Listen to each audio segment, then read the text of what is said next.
ರಾಜಶೇಖರ್, ರಮೇಶನ್ ಮೇಲೆ ಸೇಡ್ ತೀರ್ಸ್ಕೊಳ್ಳೋದು ನಿನಗೆ ಹೇಗೆ ಮುಖ್ಯನೋ ಅದೇ ರೀತಿ ಪ್ರೀನ್ ಮದುವೆ ಮಾಡ್ಕೊಳ್ಳೋದು ನನಗೂ ಮುಖ್ಯ. ಅದಕ್ಕೆ ಹಾಗೆ ಮಾಡಿದೆ. ಲೇ, ಈ ವಿಷಯನ ಮೊದಲೇ ನನ್ನ ಹತ್ರ ಬೊಗ್ಲಿದ್ದಿದ್ರೆ ಆ ಹುಡುಗಿನ ಎತ್ತಾಕೊಂಬಂದಾದ್ರೂ ನಿನ್ ಕೈಲಿ ಅವಳು ತಾಳಿ ಕಟ್ಸ್ತಿದ್ನಲ್ಲೋ. ಯಾವ್ದ್ರ ಹೇಳ್ದೆ ನನಗೆ ದ್ರೋಹ ಮಾಡ್ಬಿಟ್ಯಲ್ಲೋ. ಒಂದ್ ವೇಳೆ ಕೋರ್ಟಲ್ಲಿ ಸತ್ಯ ಸಾಬೀತಾದ್ರೆ ಕೊಲೆ ಮಾಡಿ ನೀವೇ ಅಂತ ಒಪ್ಕೊಂಡ್ರು, ನಿಮ್ ಫ್ಯಾಮಿಲಿನ ನಾನ್ ಕಾಪಾಡ್ತೀನಿ ಅಂತ ನಮ್ಮ ಹುಡುಗರಿಗೆ ಹೇಳ್ಕೊಟ್ಟಿದ್ದೆ. ಅವ್ರು ಒಪ್ಕೊಂಡ್ರು, ನಾನ್ ಬಚಾವಾದೆ. ಇಲ್ದೆ ಹೋಗಿದ್ದಿದ್ರೆ ನನ್ನ ಪರಿಸ್ಥಿತಿ ಏನಾಗ್ತಿತ್ತು ಅಂತ ಯೋಚನೆ ಮಾಡಿದ್ಯಾ ನೀನು? ಈಗ ನಿನಗೆ ಯಾವ ತೊಂದರೆನೂ ಆಗದೆ ಬಚಾವಾಗಿದೆಯಲ್ಲ, ಮತ್ತ್ಯಾಕೆ ಈಗ ಕೋಪ ಮಾಡ್ಕೋತಾ ಇದೆಯಾ? ಕೇವಲ ಒಂದು ಹೆಣ್ಣಿಗೋಸ್ಕರ ದ್ರೋಹ ಮಾಡಿದ್ದು ಅಲ್ದೆ ನಿನಗೆ ಸಿಕ್ತಿದ್ದ ಸೈಟು ಕಳ್ಕೊಂಡಿಯಲ್ಲೋ. ನೋಡು ರಾಜಶೇಖರ್, ನೀನ್ ಅಂದ್ಕೊಂಡಿರೋ ಹಾಗೆ ನಾನು ಅವಳ ಜೊತೆ ಸಂತೋಷವಾಗಿ ಸಂಸಾರ ಮಾಡೋದಕ್ಕೋಸ್ಕರ ಮದುವೆ ಮಾಡ್ಕೋತಾ ಇಲ್ಲ. ಇಡೀ ಜಗತ್ತೇ ನೋಡೋ ಹಾಗೆ ನನಗೆ ಅವಮಾನ ಮಾಡಿದ್ಲಲ್ಲ, ಅವಳು ಕುತ್ತಿಗೆ ತಾಳಿ ಕಟ್ಟಿ ಅಣು ಅಣುವಾಗಿ ಚಿತ್ರಹಿಂಸೆ ಕೊಡಬೇಕು. ಅದಕ್ಕಾಗಿ ಕಾಯ್ತಾ ಇದ್ದೆ. ಆ ಅವಕಾಶ ಈಗ ಸಿಕ್ತು, ಬಳಸ್ಕೊಂಡೆ. ದ್ರೋಹ ಮಾಡ್ಬಿಟ್ಟು ನನಗೆ ಸಮಾಧಾನ ಹೇಳ್ತಿದ್ಯಾ?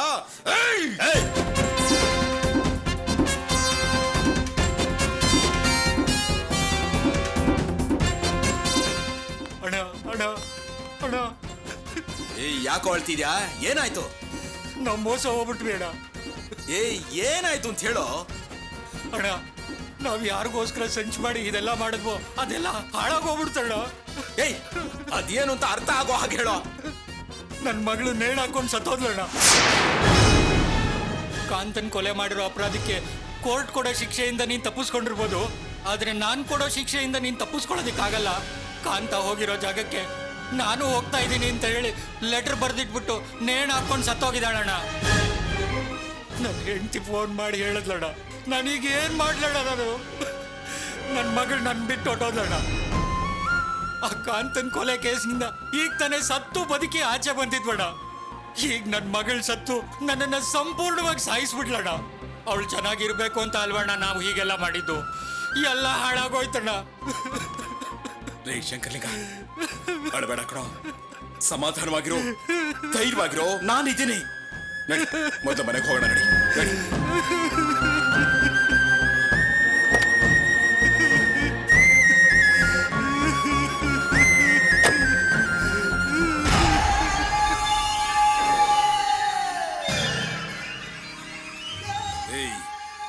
ಈಗ ಪರಿಸ್ಥಿತಿ ಸರಿ ಇಲ್ಲ, ಹಾಗಾಗಿ ನೀನ್ ಬಚಾವಾದೆ.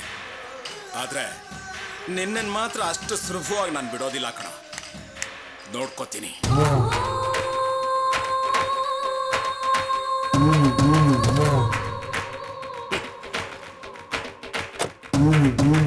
ಭಾನು, ಭಾನು,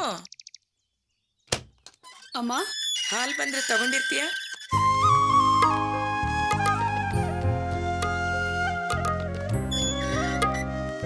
ಭಾನು, ಹೇಗಿದ್ಯಮ್ಮ? ಚೆನ್ನಾಗಿದ್ದೀನಿ. ರಮೇಶ, ಹೇಗಿದ್ದೀಯಪ್ಪ? ನಾನ್ ಚೆನ್ನಾಗಿದ್ದೀನಿ, ನೀವು ಹೇಗಿದ್ದೀರಾ? ಚೆನ್ನಾಗಿದ್ದೀನಪ್ಪ. ಅಲ್ಲಿಂದ್ರೆ ಹಾಗೆ ಒಳಗಡೆ ಹೋಗ್ಬೇಡಿ. ಆರತಿ ಮಾಡಿ ದೃಷ್ಟಿ ತೆಗೆದ ಮೇಲೆ ಒಳಗಡೆ ಹೋಗಿ. ಬಾನು, ಪ್ರಿಯಾ, ನೀವು ಹೋಗಿ ಕೆಂಪು ನೀರು ಮಾಡ್ಕೊಂಡು ಬನ್ನಿ. ಸರಿಮಾ. ನೋಡ್ದ್ಯಾ, ರಮೇಶ್ ತುಂಬಾ ಒಳ್ಳೆಯವನು. ಅವನಿಗೇನು ಶಿಕ್ಷೆ ಆಗಲ್ಲ, ಬೇಗ ಮನೆಗೆ ಬರ್ತಾನೆ ಅಂತ ನಾನು ನಿನಗೆ ಹೇಳಿರ್ಲಿಲ್ವಾ? ನೋಡು, ನನ್ನ ಮಾತೇ ನಿಜ ಆಯ್ತು. ಹೌದಮ್ಮ, ನಾನು ಕೂಡ ನಂಬಿಕೆ ಕಳ್ಕೊಂಡ್ಬಿಟ್ಟಿದ್ದೆ. ಆಗ ನೀವೇ ನಂಗೆ ಧೈರ್ಯ ಹೇಳಿದ್ರಿ. ನೀವು ಹೇಳ್ದಾಗೆ ಇವ್ರು ಹೊರಗೆ ಬಂದ್ರು. ಅದಕ್ಕೆಮ್ಮ ದೊಡ್ಡವರು ಒಂದು ಮಾತು ಹೇಳ್ತಾರೆ, ಹಿರಿಯರ ಮಾತು ಅಂದ್ರೆ ವೇದ ವಾಕ್ಯ ಅಂತ. ನಡೆದಿದ್ದನ್ನೆಲ್ಲ ಅರ್ಚನಾ ನನ್ನ ಹತ್ರ ಹೇಳಿದ್ಲು. ನೀವು ಇಂಥ ಪರಿಸ್ಥಿತಿಲಿ ಅರ್ಚನಾಗೆ ಧೈರ್ಯ ಹೇಳಿ ಸಮಾಧಾನ ಮಾಡಿದ್ರಂತೆ. ನಿಮ್ ಜಾಗದಲ್ಲಿ ಬೇರೆ ಯಾರಾದ್ರೂ ಇದ್ದಿದ್ರೆ ಮನೆ ಖಾಲಿ ಮಾಡಿ ಅಂತ ಹೇಳ್ತಾ ಇದ್ರು. ನೋಡ್ ರಮೇಶ, ನಾನು ಸ್ವಲ್ಪ ಕಂಡೀಷನ್ ಆಗಿ ಮಾತಾಡ್ತೀನಿ, ಅದಕ್ಕೆ ನನ್ನ ಎಲ್ರು ಕೆಟ್ಟವಳು ಅಂತ ತಿಳ್ಕೊಂಡಿದ್ದಾರೆ. ಆದ್ರೆ ನಾನ್ ಹಾಗಲ್ಲ. ನಾನು ವಠಾರದಲ್ಲಿ ಇರೋರ್ನೆಲ್ಲ ಸ್ವಂತ ನನ್ನ ಬಂಧು ಬಳಗದವ್ರ ತರ ತಿಳ್ಕೊಂಡಿದ್ದೀನಿ. ನಿಮ್ ಮನೆಗ್ ಬಾಡ್ಗೆಗಿರೋರ್ಗೆ ಬಂಧುಗಳು ಅಂತ ಹೇಳ್ತಾ ಇದ್ದೀರಲ್ಲ, ಈ ಮಾತು ಕೇಳಿ ನನಗೆ ತುಂಬಾ ಸಂತೋಷ ಆಗ್ತಾ ಇದೆಯಮ್ಮ. ನನ್ನ ಮಗಳು ಅಳಿಯ ನಿಮ್ ಮನೇಲಿ ಇರೋದಕ್ಕೆ ಪುಣ್ಯ ಮಾಡಿದ್ರು. ರೀ, ಇದು ತಗೊಳ್ಳಿ.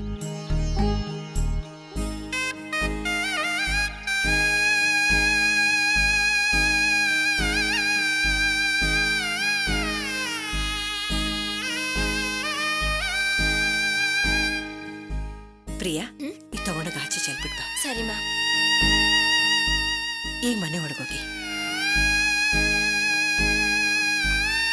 ಸರ್, ನಿಮ್ಮ ಬಗ್ಗೆ ನಮಗೆ ತುಂಬ ಭಯ ಆಗೋಗಿದೆ ಸರ್. ಸದ್ಯ ನೀವು ಬಿಡುಗಡೆಯಾಗಿ ಬಂದ್ರಲ್ಲ, ಈಗ ನಮಗೆ ಖುಷಿ ಆಗ್ತಿದೆ ಸರ್. ಹರೀಶ್, ಕಾಂತ ಅಮ್ಮ ತಂಗಿ ಎಲ್ಲ ಹೇಗಿದ್ದಾರೆ? ಅವರು ತುಂಬಾ ನೊಂದೋಗಿದ್ದಾರೆ ಸರ್. ಕಾಂತ ಇಲ್ಲ ಅಂದ್ರೆ ಏನಂತೆ, ನಾವಿಬ್ರು ಅಣ್ಣಂದಿರ್ತರ ಇರ್ತೀವಂತ ಸಮಾಧಾನ ಮಾಡಿ ಬಂದಿದ್ದೀವಿ ಸರ್. ಪ್ರತಿ ತಿಂಗಳು ಕಾಂತ ಹೇಗೆ ಅವ್ರು ದುಡ್ಡು ಕಳ್ಸಿದ್ನೋ ಅದೇ ರೀತಿ ಇನ್ಮೇಲೆ ನಾವಿಬ್ರು ಸಂಪಾದನೆ ಮಾಡಿ ಅವ್ರಿಗೆ ದುಡ್ಡು ಕಳ್ಸೋಣ ಅಂತಿದ್ದೀವಿ ಸರ್. ನಿಮ್ಮ ಜೊತೆ ನನ್ನಿಂದ ಆಗೋ ಸಹಾಯನ ನಾನು ಮಾಡ್ತೀನಿ. ಇನ್ಮೇಲೆ ಕಾಂತ ತಂಗಿಗೆ ಇಬ್ರು ಅಣ್ಣಂದಿರಲ್ಲ, ನನ್ನನ್ನು ಸೇರಿಸಿ 3 ಜನ ಅಣ್ಣಂದಿರು. ಅವ್ರ ಕುಟುಂಬಕ್ಕೆ ನಾವೇನಾದ್ರೂ ಸಹಾಯ ಮಾಡಲೇಬೇಕು. ಕಾಂತ ಕಾರು ನನ್ನ ಹತ್ರನೇ ಇದೆ. ಅದನ್ನ ಒಳ್ಳೆ ಬೆಲೆಗೆ ಮಾರಿ ಅದರಲ್ಲಿ ಬರೋ ದುಡ್ಡನ್ನ ಕಾಂತ ಅಮ್ಮನ ಹೆಸರಲ್ಲೂ ತಂಗಿ ಹೆಸರಲ್ಲೂ ಬ್ಯಾಂಕಲ್ಲಿ ಇಡೋಣ. ಅದರಿಂದ ಬರೋ ದುಡ್ಡು ಅವ್ರ ಖರ್ಚಿಗಾಗುತ್ತಲ್ವಾ? ತುಂಬ ಸಂತೋಷ ಆಗ್ತಿದೆ ಸರ್. ಕಾಂತನಿಂದ ನೀವು ಅಷ್ಟೊಂದು ನೋವು ಅನ್ಭವಿಸ್ಕೊಂಡು ಬಂದ್ರೂ ಕಾಂತನ ಫ್ಯಾಮಿಲಿಗೆ ಸಹಾಯ ಮಾಡಬೇಕು ಅಂತ ಹೇಳ್ತಿದ್ರಲ್ಲ ಸರ್. ನಿಮ್ಗಿರೋ ಒಳ್ಳೆ ಮನಸ್ಸು ಬೇರೆ ಯಾರಿಗಿರುತ್ತೆ ಸರ್? ಆ ಒಳ್ಳೆ ಗುಣನೇ ಕಣೋ ರಮೇಶನಿಗೆ ಎಂಥ ಕಷ್ಟ ಬಂದ್ರೂ ಕಾಪಾಡ್ತಾ ಇರೋದು. ಸರಿ ಸರಿ, ಮೊದಲು ಒಳಗಡೆ ಹೋಗಿ. ಅತ್ತೆ, ಮೊದಲು ನೀವೆಲ್ಲ ಒಳಗಡೆ ಹೋಗಿ. ಬೇಡ ಅಳಿಂದ್ರೆ, ಸದ್ಯ ದೇವ್ರ ದಯದಿಂದ ಎಲ್ಲ ಒಳ್ಳೆ ರೀತಿಯಲ್ಲೇ ಮುಗೀತಲ್ಲ. ನೀವು ಎಣ್ಣೆ ಹಚ್ಕೊಂಡು ಸ್ನಾನ ಮಾಡಿ, ನಿಮ್ಗೇನ್ ಬೇಕು ಅರ್ಚನನ ಹತ್ರ ಮಾಡಿಸ್ಕೊಂಡು ಊಟ ಮಾಡಿ. ಅಲ್ಲ, ನಾವೇನು ಹೊರಡ್ತೀವಿ. ಯಾಕತ್ತೆ ಅಷ್ಟು ಚಿಕ್ಕ ಮನೇಲಿ ಇಷ್ಟೊಂದ್ ಜನ ಹೇಗಿರೋದು ಅಂತ ಯೋಚನೆ ಮಾಡ್ತಾ ಇದ್ದೀರಾ? ನಾನು ಆ ರೀತಿ ಹೇಳಲಿಲ್ಲ. ಬಾವಾ, ನೀವು ಹೋಗಿ ರೆಸ್ಟ್ ತಗೊಳ್ಳಿ, ನಾವು ಹೊರಡ್ತೀವಿ. ಇಲ್ಲ, ಇವತ್ತು ಎಲ್ರೂ ಒಟ್ಟಿಗೆ ಕೂತು ಸಂತೋಷವಾಗಿ ಊಟ ಮಾಡೋಣ. ಅರ್ಚನಾ, ಇವತ್ತು ನಮ್ಮ ವಟಾರದಲ್ಲಿರೋರು ಯಾರು ಅಡುಗೆ ಮಾಡೋದು ಬೇಡ. ಎಲ್ರೂ ನಮ್ಮನೇಲೆ ಬಂದು ಊಟ ಮಾಡ್ಲಿ. ಎಲ್ರಿಗೂ ನೀನೇ ಅಡುಗೆ ಮಾಡಿ ಬಡಿಸು. ನಾನು ಶಿವ ಅಡುಗೆಗೆ ಏನೇನು ಬೇಕಲ್ಲ ತಗೊಂಬಂದ್ಬಿಡ್ತೀವಿ. ಸರಿ.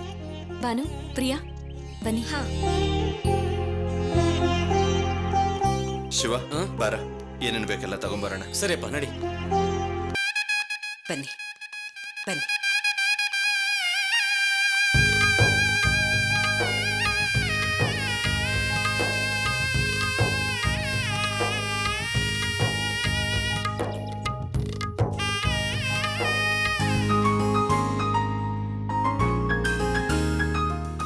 ಅಮ್ಮ, ಸ್ವೀಟು ಸಖತ್ತಾಗಿದೆ. ಬಾ ತಿನ್ನು, ಬಾ ನೀನು ತಿನ್ನು, ಬಾ.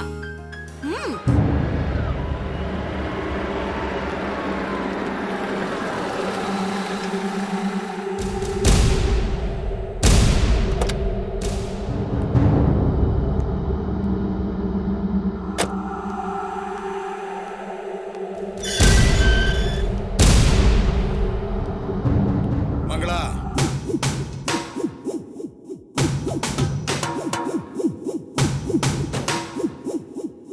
ಏನ್ರಿ?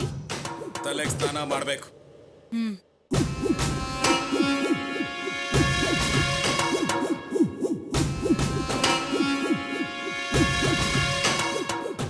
ತಗೊಳ್ಳಿ.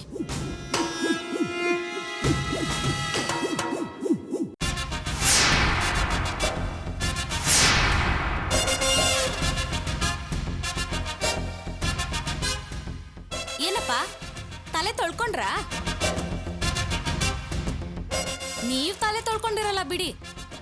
ಯಾವಾಗ ನಿಮ್ ಕೋಪ, ಅಹಂಕಾರ, ಸ್ವಾರ್ಥ, ಅನ್ಯಾಯ, ಈ ದುಷ್ಟ ಬುದ್ಧಿಗಳೆಲ್ಲ ನಿಮ್ ತಲೆಯಿಂದ ಆಚೆ ಹೋಗುತ್ತೋ ಆವಾಗ ಈ ಅನ್ಯಾಯದ ಸಾವುಗಳೆಲ್ಲ ನಿಲ್ಲೋದು. ಆಗ್ಲೇ ನೀವ್ ನಿಜವಾಗ್ಲೂ ತಲೆ ತೊಳ್ಕೊಳ್ಳೋದು.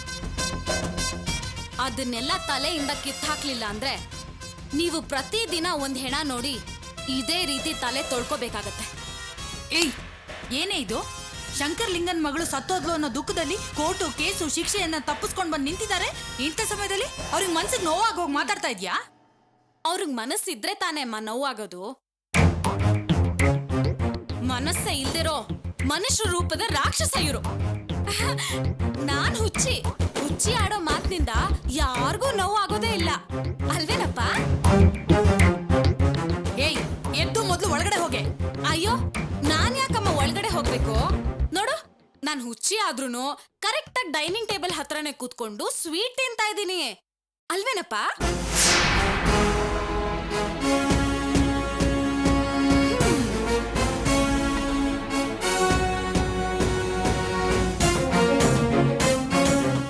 ಸ್ವೀಟ್ ತಿಂತೀರಪ್ಪ? ಓ, ಇದಿಷ್ಟ ಆಗ್ಲಿಲ್ವಾ? ಪರವಾಗಿಲ್ಲ, ಇನ್ನೂ ಸ್ವೀಟ್ ಇದೆ, ಇದು ತಿಂತೀರಾ? ಇದು ಬೇಡ್ವಾ? ಬೇಡ ಬಿಡಿ. ಇಲ್ಲೋಡಿ, ಲಾಡು ಇದೆ. ಇದು ಬೇಡ್ವಾ? ನೋಡಿ, ಇಷ್ಟೊಂದು ವೆರೈಟಿ ಆಫ್ ಸ್ವೀಟ್ಸ್ ಇದೆ. ಯಾವ್ದು ಇಷ್ಟ ಆಗ್ತಿಲ್ವಾ? ಇವತ್ ನನಗೆ ತುಂಬಾ ಖುಷಿ ಆಗ್ತಾ ಇದೆ. ಯಾಕೆ ಗೊತ್ತಾ? ನನ್ನ ಮನ್ಸಿಗೆ ಇಷ್ಟ ಆಗೋ ರೀತಿ ಎರಡು ಒಳ್ಳೆ ವಿಷಯಗಳು ನಡೆದಿವೆ. ಅದಕ್ಕೆ ಈ ಸ್ವೀಟು. ತಗೊಳ್ಳಿ, ತಿನ್ನಿ. ಆ ಎರಡು ಒಳ್ಳೆ ವಿಷಯಗಳು ಯಾವ್ದ್ಯಾವ್ದು ಅಂತ ನೀವು ಕೇಳಲ್ವಾಪ? ಕೇಳಿ. ಅಯ್ಯೋ ಕೇಳಿಪ್ಪ. ಹೋಗ್ಲಿ ಬಿಡಿ, ನೀವು ಕೇಳಲ್ಲ, ನಾನೇ ಹೇಳ್ತೀನಿ. ಮೊದಲನೇದು, ನಿಮ್ಮ ಕುತಂತ್ರ ಫಲಿಸ್ದೆ ನೀವು ಸೋತು ಸುಣ್ಣ ಆಗಿ ರಮೇಶ್ ಬಾವ ಜೈಲಿಂದ ಆಚೆ ಬಂದಿರೋದು.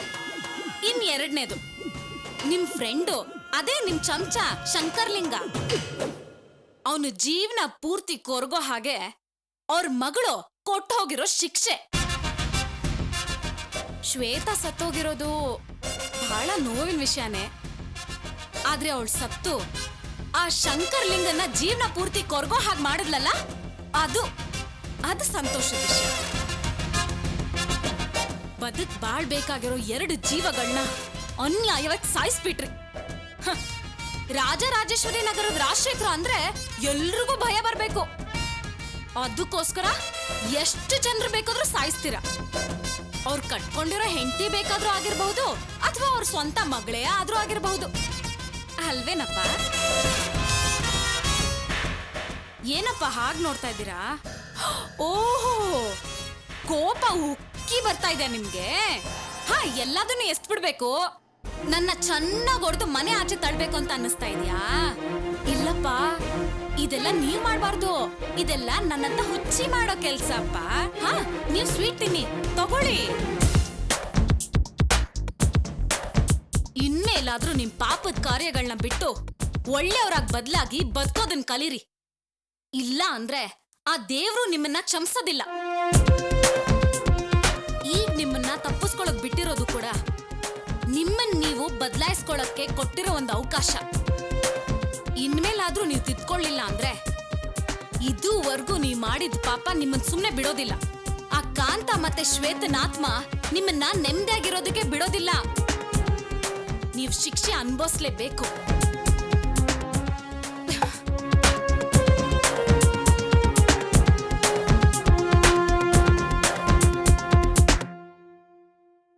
ರೀ,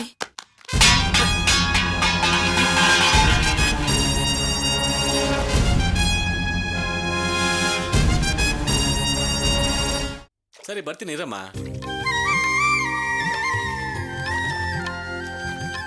ರಮೇಶ, ರತ್ನ ಒಬ್ಬೇ ಕಾಯ್ತಿದ್ದಾಳೆ, ನಾನು ನೋಡ್ತೀನಿ ಕಣ. ಇರೋ, ಅರ್ಚನಾಗೆ ಹಾಲು ಕಾಯಿಸೋಕೆ ಹೇಳಿದೀನಿ. ಹಾಲು ಕುಡ್ಕೊಂಡು ಹಾಗೆ ಸ್ವಲ್ಪ ಹೊತ್ತು ಮಾತಾಡ್ಕೊಂಡು ಆಮೇಲೆ ಹೋಗು. ರಮೇಶ, ಇವತ್ತನೇ ಜೈಲಿಂದ ರಿಲೀಸ್ ಆಗಿ ಬಂದಿದ್ಯಾ? ಅರ್ಚನಾಗ್ ನೇತ್ರ ತುಂಬಾ ಮಾತಾಡೋದಿರುತ್ತೆ, ಹೋಗಿ ಮಾತಾಡು. ರತ್ನ ಒಬ್ಳೆ ಕಾಯ್ತಿರ್ತಾಳೆ, ನಾನು ಬರ್ತೀನಿ. ಸರಿ, ಹೋಗು. ಸರಿ ಕಣ.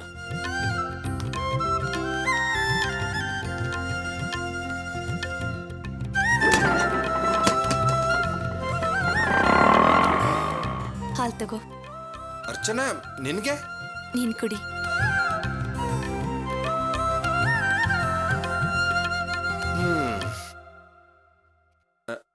ಅರ್ಚನಾ, ಇವತ್ ನೀನ್ ಮಾಡಿದ ಅಡುಗೆ ತುಂಬಾ ಚೆನ್ನಾಗಿತ್ತು. ನೀನ್ ಹೊಗಳೋ ಮಟ್ಟಕ್ಕೇನು ಇರ್ಲಿಲ್ಲ. ಅಯ್ಯೋ, ನಾನ್ ಹೊಗಳ್ತಾ ಇಲ್ಲ, ನಿಜವಾಗ್ಲು ಊಟ ಮಾಡಿದವ್ರು ಎಲ್ರು ಹೇಳಿದ್ರು ಅಡುಗೆ ತುಂಬಾ ಚೆನ್ನಾಗಿದೆ ಅಂತ. ಅದೆಲ್ಲ ಏನೂ ಇಲ್ಲ. ತುಂಬಾ ದಿನಗಳಾದ್ಮೇಲೆ ಮನೆ ಊಟ ತಿಂತಿದ್ಯಲ್ಲ, ಅದಕ್ಕೆ ಹಾಗನ್ನಿಸ್ತಿದೆ. ಇಲ್ಲ ಅರ್ಚನಾ, ನಿನ್ ಕೈ ರುಚಿ ನನಗ್ ಗೊತ್ತಿಲ್ವಾ? ಎಲ್ರು ಖುಷಿಯಿಂದ ಊಟ ಮಾಡಿದ್ರು, ಅವ್ರ ಜೊತೆ ನಾನು ಕೂಡ ಚೆನ್ನಾಗಿ ಜಮಾಯಿಸ್ದೆ. ಸರಿ ಸರಿ, ತುಂಬಾ ಹೊಗಳ್ಬೇಡ, ಹಾಲ್ ಕುಡಿ.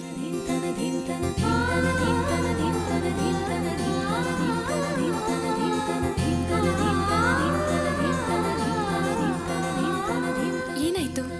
ಯಾಕೆ ಹಾಗೆ ನೋಡ್ತಿದ್ಯಾ? ಅರ್ಚನಾ, ಇದುವರೆಗೂ ನಾನು ಹೇಳಿದ್ದನ್ನ ಯಾವುದನ್ನು ನೆರವೇರಿಸಲಿಲ್ಲ ಅಂತ ನನ್ನ ಮನಸ್ಸಿಗೆ ತುಂಬಾ ನೋವಾಗ್ತಾ ಇದೆ. ಏನ್ ಹೇಳ್ತಿದ್ಯಾ? ಹೌದು ಅರ್ಚನಾ, ನಿನ್ನನ್ನು ಮಗುನು ಹಾಗೆ ನೋಡ್ಕೋತೀನಿ ಹೀಗೆ ನೋಡ್ಕೋತೀನಿ ಅಂತ ಎಷ್ಟೋ ಸಲ ಹೇಳಿದ್ದೀನಿ. ಆದ್ರೆ ನನ್ನಿಂದ ಆ ಮಾತನ್ನ ಉಳಿಸ್ಕೊಳಕ್ಕಾಗ್ಲಿಲ್ಲ. ಈಗ ತಾನೇ ಹಣ ಸಂಪಾದನೆ ಮಾಡಿ ಜೀವನದಲ್ಲಿ ಮುಂದೆ ಬರೋಕೆ ಅವಕಾಶ ಸಿಕ್ಕಿತ್ತು. ಆದ್ರೆ ಅಷ್ಟರಲ್ಲಿ ನನ್ನ ಮೇಲೆ ಈ ಕೊಲೆ ಆರೋಪ ಬಂದು ನನ್ನಿಂದ ಏನೂ ಮಾಡೋಕ್ಕಾಗದಿರೋಂಥ ಪರಿಸ್ಥಿತಿ ಬಂದ್ಬಿಡ್ತು. ಈಗ ನಿನ್ ಮುಖದಲ್ಲಿ ಸಂತೋಷನಾದ್ರೂ ಇದೆ. ಒಂದ್ ವೇಳೆ ನಾನು ಬಿಡುಗಡೆನೆ ಆಗದೆ ಇದ್ದಿದ್ರೆ? ಏನ್ ಮಾತಾಡ್ತಿದ್ಯಾ ನೀನು? ನೀನ್ ಬಿಡುಗಡೆ ಆಗಿ ಹೊರಗಡೆ ಬಂದಾಯ್ತಲ್ಲ. ನಾನು ನಿನ್ನನ್ನು ಮದುವೆ ಮಾಡ್ಕೊಂಡು ಬಂದಾಗ್ಲಿಂದ ನಾವು ಸಂತೋಷವಾಗಿದ್ದ ದಿನಗಳು ಬರೀ ಬೆರಳೆಣಿಕೆಯಷ್ಟು ಮಾತ್ರ. ಮಿಕ್ಕಿದ ದಿನಗಳೆಲ್ಲ ಬರೀ ಸಮಸ್ಯೆ, ಕಷ್ಟ, ನೋವು, ಹೋರಾಟ. ನನ್ನನ್ನು ಮದುವೆ ಮಾಡ್ಕೊಂಡಿದ್ರಿಂದ ನೀನು ಫುಟ್ಪಾತಲ್ಲಿ ಕೂಡ ಮಲಗದೆ ಅರ್ಚನಾ. ನನ್ನನ್ನು ಮದುವೆ ಮಾಡ್ಕೊಂಡು ಬಂದಿದ್ರಿಂದ ತಾನೆ ನಿನಗೆ ಈ ಕಷ್ಟ ಎಲ್ಲ. ಇದೆಲ್ಲಕ್ಕಿಂತ ಹೆಚ್ಚಾಗಿ ನಾನು ಜೈಲಲ್ಲಿದ್ದಾಗ ಕೊಲೆಗಾರನ ಹೆಂಡತಿ ಅಂತ ಜನಗಳೆಲ್ಲ ನಿನ್ನ ಚುಚ್ಚಿ ಚುಚ್ಚಿ ಮಾತಾಡಿ ನಿನ್ ಮನಸ್ಸಿಗೆ ನೋವು ಕೊಟ್ಟಿರ್ತಾರೆ. ಆದ್ರೆ ನೀನು ನನಗೋಸ್ಕರ ಎಲ್ಲವನ್ನೂ ಸಹಿಸ್ಕೊಂಡಿದೀಯ ಅರ್ಚನಾ. ನನ್ ಬದಲು ನೀನು ಬೇರೆ ಯಾರನ್ನಾದ್ರೂ. ಏನ್ ಮಾತಾಡ್ತಿದ್ಯಾ ನೀನು? ಯಾಕೆ ಹೀಗೆಲ್ಲ ಮಾತಾಡ್ತಿದ್ಯಾ? ನಿನ್ ಬಾಯಲ್ಲಿ ಇಂಥ ಒಂದ್ ಮಾತು ಬರ್ಬೋದಾ? ಈ ಜನ್ಮ ಅಷ್ಟೇ ಅಲ್ಲ, ಇನ್ ಎಷ್ಟೇ ಜನ್ಮ ನಾನು ಎತ್ತಿದ್ರು ನೀನೇ ನನ್ ಗಂಡ. ಇನ್ನೊಂದ್ಸಲ ನೀ ಹೀಗೆಲ್ಲ ಮಾತಾಡಿದ್ರೆ ನನ್ನ ಜೀವಂತವಾಗಿ ನೋಡೋಕ್ಕಾಗಲ್ಲ ಅಷ್ಟೇ. ಅರ್ಚನಾ, ಅದು ನಿನ್ ಹೆಂಡತಿಯಾಗಿರೋದ್ರ ಬಗ್ಗೆ ನಾನು ಎಷ್ಟು ಸಲ ಸಂತೋಷ ಪಟ್ಟಿದ್ದೀನಿ, ಎಷ್ಟು ಸಲ ಹೆಮ್ಮೆ ಪಟ್ಟಿದ್ದೀನಿ ಗೊತ್ತಾ? ಇದೆಲ್ಲ ಏನ್ ಕಷ್ಟ. ಗಂಡನ್ ಜೊತೆ ಸಂತೋಷ ಹಂಚ್ಕೊಳ್ಳೋಳು ಮಾತ್ರ ಹೆಂಡತಿ ಆಗಲ್ಲ. ಅವನ್ ಕಷ್ಟ ನೋವು ಎಲ್ಲಾನು ಹಂಚ್ಕೊಂಡು ಅವನ್ ಜೊತೆ ಅನ್ಯೋನ್ಯವಾಗಿರೋಳೆ ನಿಜವಾದ ಹೆಂಡತಿ. ನಿನ್ ಕೊಲೆ ಆರೋಪ ಹೊತ್ಕೊಂಡು ಜೈಲಲ್ಲಿದ್ದಾಗ ನಿನ್ ಬಗ್ಗೆ ಗೊತ್ತಿಲ್ಲದೆ ಇರೋರು ನಿನ್ ಬಗ್ಗೆ ತಪ್ಪಾಗಿ ಮಾತಾಡಿದ್ರು. ಆದ್ರೆ ನಿನ್ ಬಗ್ಗೆ ಗೊತ್ತಿರೋರು ಏನ್ ಹೇಳಿದ್ರು ಗೊತ್ತಾ? ಅಂಥ ಒಳ್ಳೆ ಮನುಷ್ಯರಿಗ ಇಂಥ ಪರಿಸ್ಥಿತಿ, ಅವ್ರು ಖಂಡಿತ ಕೊಲೆ ಮಾಡಿರೋದಿಲ್ಲ ಅಂತ ಎಷ್ಟು ವಿಶ್ವಾಸದಿಂದ ಹೇಳಿದ್ರು ಗೊತ್ತಾ? ಅವ್ರು ಹಾಗೆ ಹೇಳಿದಾಗ ನನಗ್ ಧೈರ್ಯ ಸಿಕ್ತು, ನನ್ ಮನ್ಸಿಗೆ ನೆಮ್ಮದಿ ಸಿಕ್ತು. ಪೊಲೀಸ್ನವರು ಅವ್ರಿಗೆ ಸಿಕ್ಕಿದ ಸಾಕ್ಷಿ ಮೇಲೆ ನಿನ್ನ ಅಪರಾಧಿ ಅಂತ ಹೇಳಿದ್ರು ಕೂಡ ಎಷ್ಟೋ ಜನರು ನಿನ್ನ ನಿರಪರಾಧಿ ಅಂತಾನೆ ಹೇಳಿದ್ರು. ನಾವು ಖಂಡಿತ ಚೆನ್ನಾಗಿ ಬಾಳ್ತೀವಿ, ನನ್ನನ್ನು ನನ್ನ ಮಗುನು ಚೆನ್ನಾಗಿ ನೋಡ್ಕೊಳ್ತೀಯ ಅನ್ನೋ ನಂಬಿಕೆ ನನಗಿದೆ. ಈಗ ತಾನೇ ನೀನ್ ಸಂಪಾದನೆ ಮಾಡೋಕ್ ಶುರು ಮಾಡಿದ್ಯಾ, ಅಷ್ಟರಲ್ಲಿ ಯಾರ್ ಕೆಟ್ಟ ದೃಷ್ಟಿ ಬಿತ್ತೋ ಏನೋ, ಏನೇನೋ ನಡೆದೋಯ್ತು. ನೀನ್ ಹೇಳ್ದಾಗೆ ನಮ್ಮನ್ನ ನೀನು ಚೆನ್ನಾಗಿ ನೋಡ್ಕೊಳ್ತೀಯ, ನಂದ್ಕೋಬೇಡ. ತಗೋ, ಹಾಲು ಕುಡಿ. ಸರಿ ಅರ್ಚನಾ, ನಾವು ಇನ್ಮೇಲೆ ಚೆನ್ನಾಗಿ ಬಾಳಿ ಬದುಕ್ತೀವೋ ಅನ್ನೋ ನಂಬಿಕೆ ನನಗೂ ಇದೆ. ಖಂಡಿತ ಚೆನ್ನಾಗಿ ಬಾಳೋಣ. ನಾನು ನಾಳೆ ಬೆಳಗ್ಗೆನೆ ಹೋಗಿ ಕ್ಯಾರೇಜ್ ಓಪನ್ ಮಾಡ್ತೀನಿ. ಸರಿ, ಹಾಲು ಕುಡಿ.